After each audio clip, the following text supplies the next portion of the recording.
Well, what's up, family? Coming back to you with breaking news. So it looked like Caitlin Clark, new president Kelly Christcroft, just exposed why Lynn Dunn got demoted in the future and in regards to free agency with the Fever.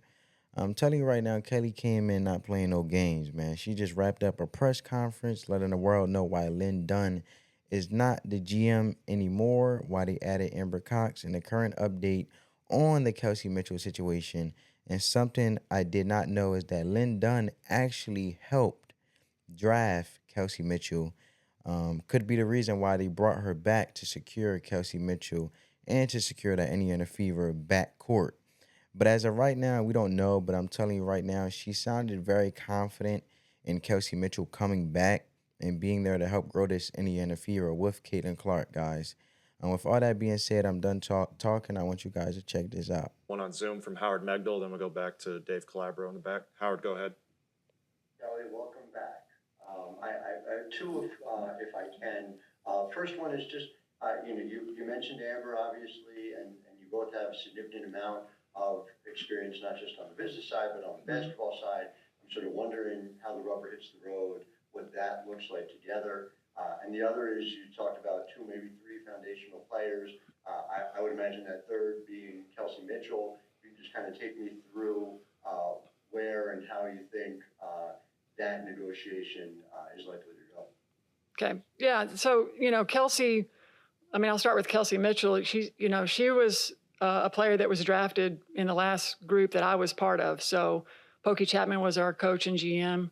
I went to see Kelsey play at USA Basketball in Santa Barbara at one of their workout camps, and I called Pokey and I said, "I'm watching our draft pick right now.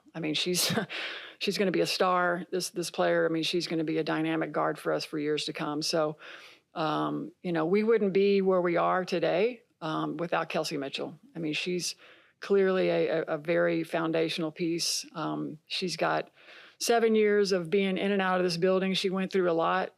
As we were preparing to be even better, as a better place to play, a new practice court, a new arena, all the remodels. Kelsey went through all of that, and she got better.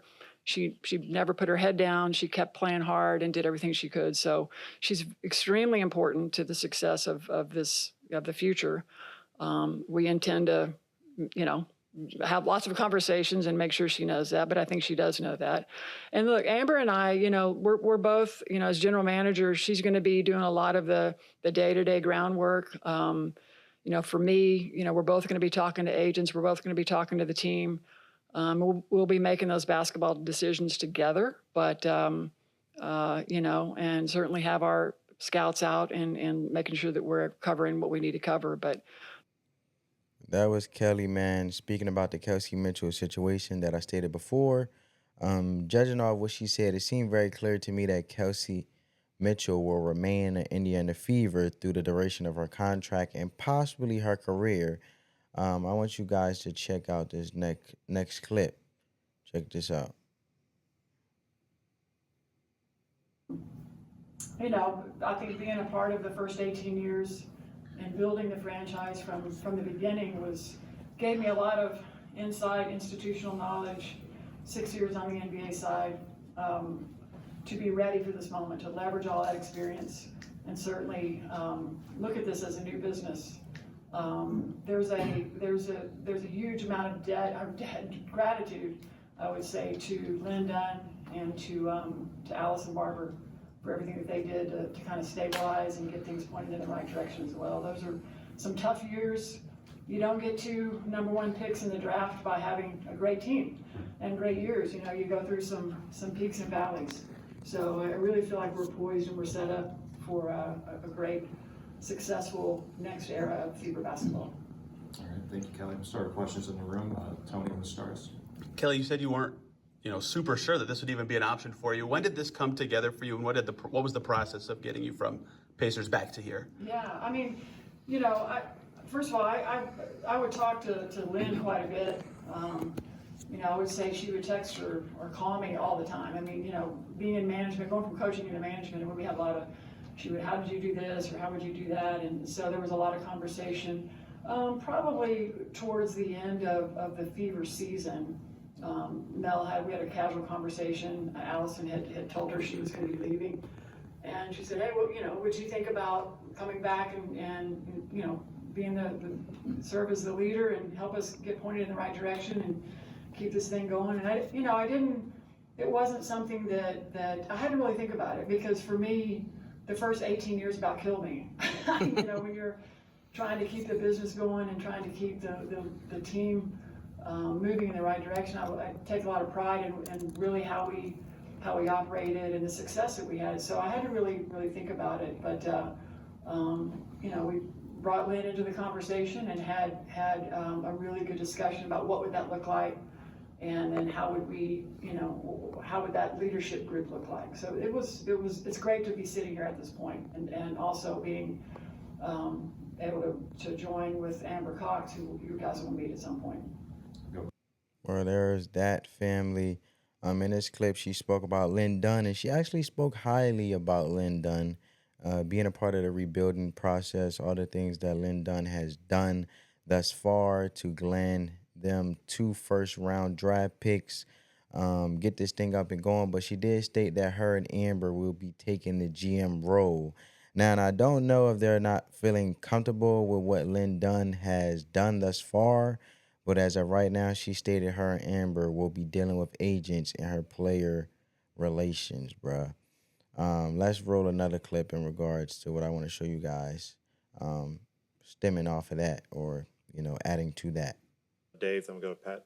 Welcome back. How do you build and sustain off of this Caitlin Clark buzz that we've been experiencing here? I mean, it's been a great year, but how do you make it even bigger and move on from this? Yeah, I think that, we've seen such a huge inflection of attention, and, her play, just the way she plays the game, I think that's going to be sustainable. There's clearly, there's something about the way she plays the game, her passing, her shooting, that people really identify with. And our backcourt, I think, is probably going to be one of the best in the league between her and Kelsey. It's a dynamic duo right there.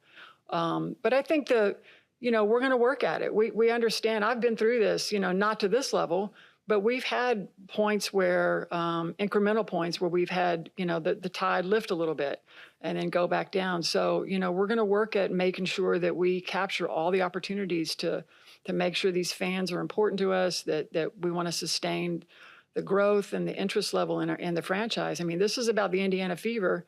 Yes, we have a foundational player in Caitlin Clark and Leah Boston, and, we're going to continue to add to that. But I want this team to be the leader in the country, and, a brand, an enduring brand, like Apple or something. I mean, we have a real opportunity here. So I think that's a goal for the future is it's always about your players. I was raised by Donnie Walsh, and, it's not about me, it's about our players. And I want to put them out front. These are dynamic women. They're tremendous people, and they're just tremendous basketball players. So we're going to look for, ways to continue to grow that. Oh, family, in this clip, she was speaking about building and added on to Caitlin Clark's success. Now, we know there has never been anything like this in the WNBA, and I doubt of anything like this ever happening again. But what Caitlin Clark was able to do was not only just revolutionize this franchise, she was able to revolutionize the sport. And it looked like Kelly is definitely geared up for the challenge and keeping this thing rolling hotter than fish grease, man. So I want you guys to check out this last clip that I have to show you guys in regards of media relations, or I should say relations. Kelly mentioned. I think just really, I used to joke around with our media relations guy that, I can't wait for the day that people are just talking about women's basketball, just the game. Did you see the game last night? And that excites me because generationally, I knew we were going to get there. It was going to happen. Something was going to happen, and I always had faith and was optimistic that it was going to happen. I just didn't know if I was still going to be around to see it, and that excites me. What I love is seeing just the melting pot of fans in the stands, and certainly the continued aspirational piece behind what women provide. Because for me, you know, being the only woman in a room in the NBA, you know, was daunting. And but I knew what I was doing. I know basketball. I know how to put together teams, and I think that for me, I hope I can, you know, be that for women as well and for these players. And so that's exciting for me, and it's fun to see people turning out and talking about the Indiana Fever, talking about what Caitlin Clark did last night or Aaliyah Boston. I mean, you know, I feel like we've all sort of like, it's finally, it's here. You know, we can have that conversation, and I don't have to describe what the Fever is. You know, I spent 10, 12 years, people go, what's that logo? What does that mean? And I'm like, what does Fever mean? You know, but that's what you do. That's how you grow it. Oh, there you go, family. In this last final clip, she was definitely speaking about making the Fever franchise a staple, almost a product like Apple, bro. And she is coming in ready to revolutionize everything. And I told y'all Kelly was gonna come in and stand on business. And this lady she knows ball, bro. She knows basketball. She worked in the NBA. Being the only woman in the room, she is a basketball guru. Nobody knows basketball or no ball as of right now in that Fever organization like Kelly, bro. And she is the GOAT. And I'm telling you right now, she's going to have this basketball team running like a whole machine and getting down to business, man. So let me know down in the comments, you guys, your perspectives, thoughts, and insights. Give this video a big thumbs up. It helps crush that YouTube algorithm. It's totally free.